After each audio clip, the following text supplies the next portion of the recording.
All right, Andrew Easton here with the ESUCC, and I'm really grateful to Jen Madison of ESU4 and Samantha Pavelka of ESU16 for joining us for a conversation about some low-tech, no-tech student feedback means through probably your video conferencing, right? And so you're saying, hey, I know there's a lot of fancy tech tools out there.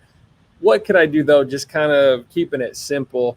Jen, you had some ideas for us, so Samantha and I are happy to play along, too, with this and looking forward to learning from you during this time. Awesome. Well, here's the thing. When it comes down to any interactions with students, we want to get them involved in it as much as possible. We want to get them thinking, all of them, and we want them to make that thinking visible so they can get some actionable feedback about those thoughts and learn something, right? Yeah, and then you get cameras on, too, which is always very welcomed. No kidding, right? Yeah. So my thought is, like you said, Andrew, there are so many tools out there that we can use, but sometimes we just need something that's quick so we can refocus students and keep them thinking and making their thinking visible about the target content. So these are some super low tech, simple, no prep ways to make sure that we're having students interact with our target content. So Anita Archer recently did an interview with another group, and she talked about holdups. Good instruction is good instruction. And so one way we can get students to respond is by holding up a hand signal. Most of us have used the thumbs up or down before. Sometimes we can ask a question and associate response items with numbers for which students can just hold up fingers, right? So it's like our fist of five, right? I've done those. I love that. Exactly like that. Exactly like that. I could even say, are you working in a home office, in a work office, or in a library? Home office, work office, public library, right? Today. Yep.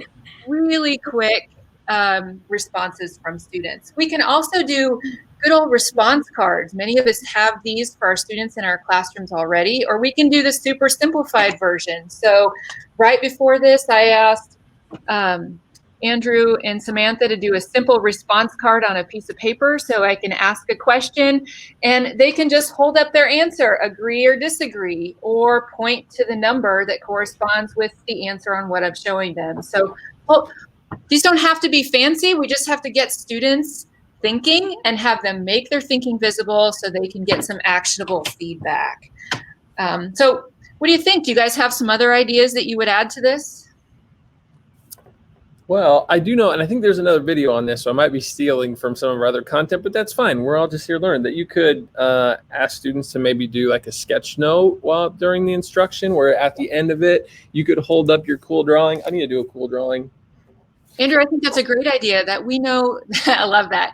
So I'm thinking of vocabulary instruction or representing my knowledge for a technical term in a content subject. I absolutely could do that on a piece of paper and hold that up. And as a teacher, I could take a quick screenshot even of that if I wanted to capture it. So good. That's a low-tech solution. Oh, and could you do almost like your instructional where you're spelling a word out, maybe, where you could go and actually do the choral responses that way by modeling it right on the page. Mm-hmm.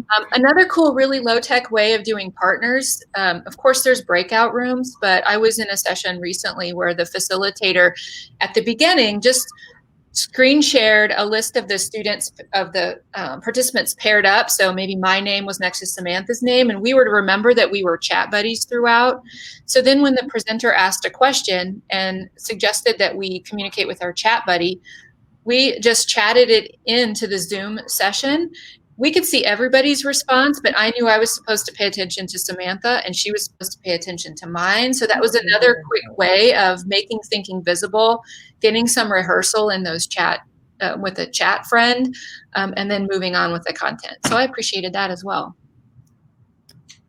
And I think one thing that I really want to preface here in terms of like true student feedback is these are things that you can just pull out of your pocket right on the spot.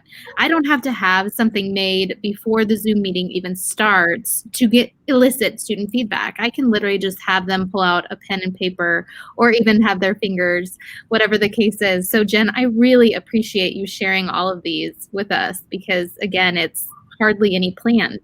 No, I think they're just so basic. And my point is get all students thinking, get them to make their thinking visible so they can get that actionable feedback. And it doesn't have to be fancy or take a lot of time, but we do need to do those things. So however you're doing it in the classroom, there might be a way to adapt that quickly into a Zoom or a Google Meet session that's not fancy, but that still serves the purpose it needs to.